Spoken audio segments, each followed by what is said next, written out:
I might be in a better place now than I've been, but I think there's an aspect of injury and disability or whatever that's an enduring process, and it isn't going to go away. It's always going to be there, and you're going to have to manage it. I think probably the main thing that sits in my mind, although it's so cliche and I'm borderline uncomfortable saying it, is you have to just get out of your comfort zone.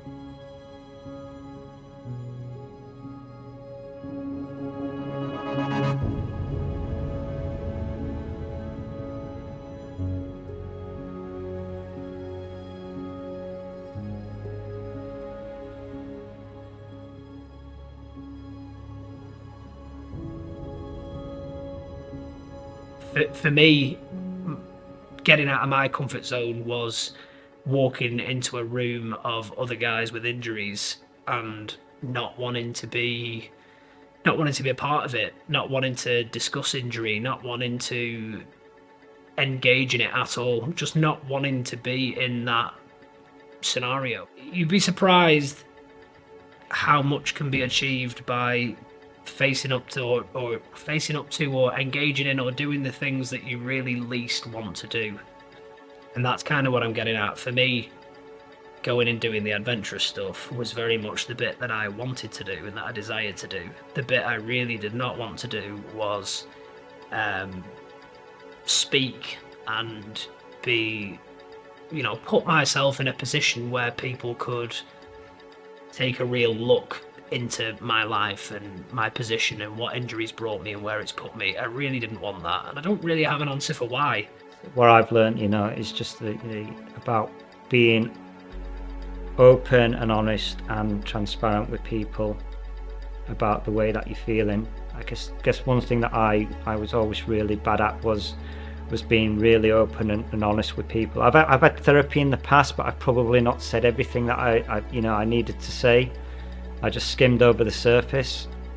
So I think being open and honest and transparent, and being honest and open and honest, transparent with yourself as well. Actually having that self-awareness and that, to say to yourself, I'm struggling. I am really, really struggling. If you're struggling, first of all, I would say that's normal. I think struggling with disability, if you weren't struggling, especially if you haven't been disabled and you become disabled, that's a huge shift, but even if you were born disabled and trying to find your way through life, I think if you weren't struggling, you're probably not wanting enough. If you're happy with the way where you are and everything else, it's probably a good sign that you're struggling.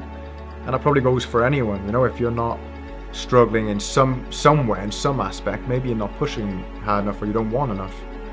I think a bit of struggle's good.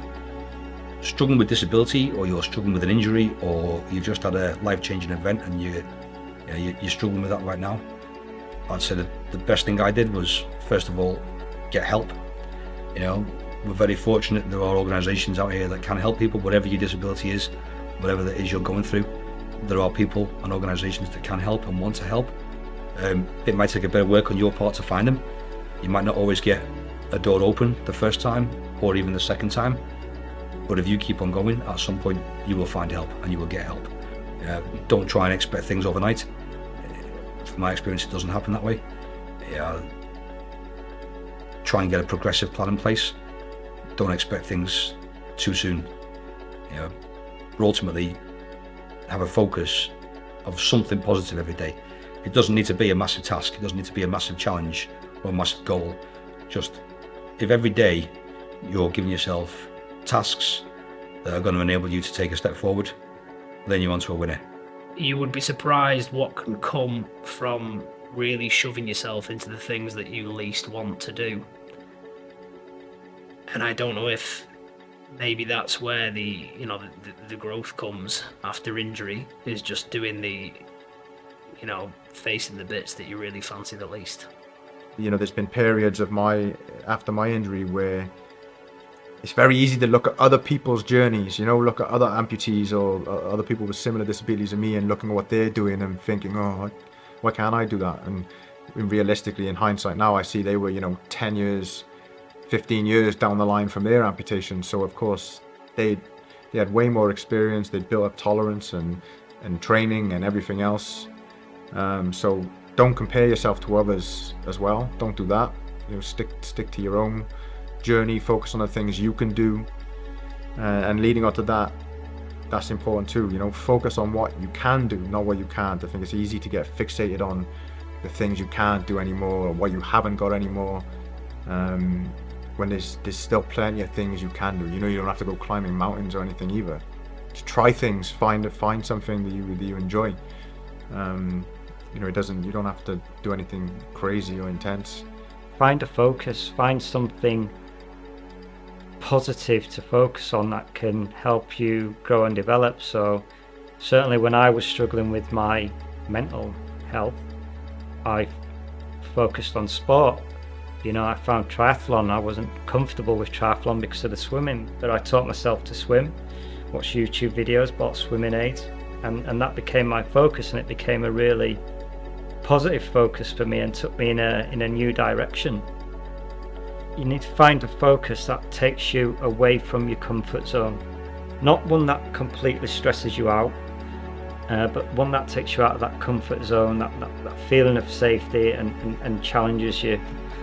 When I first got injured, my goal was to learn to get out of a hospital bed on my own without needing the medical staff around me or my family to do it. Go to the toilet for myself was genuinely a task. I couldn't do it for the first few weeks after I got shot. I was 100% relying on everybody else around me for everything.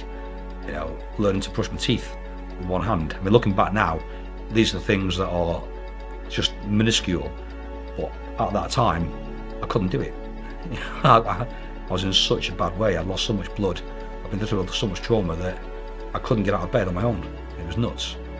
Fast forward 15 years and I'm one mountain away from completing the Explorers Grandslam. But that's not happened overnight. It's not happened on my own.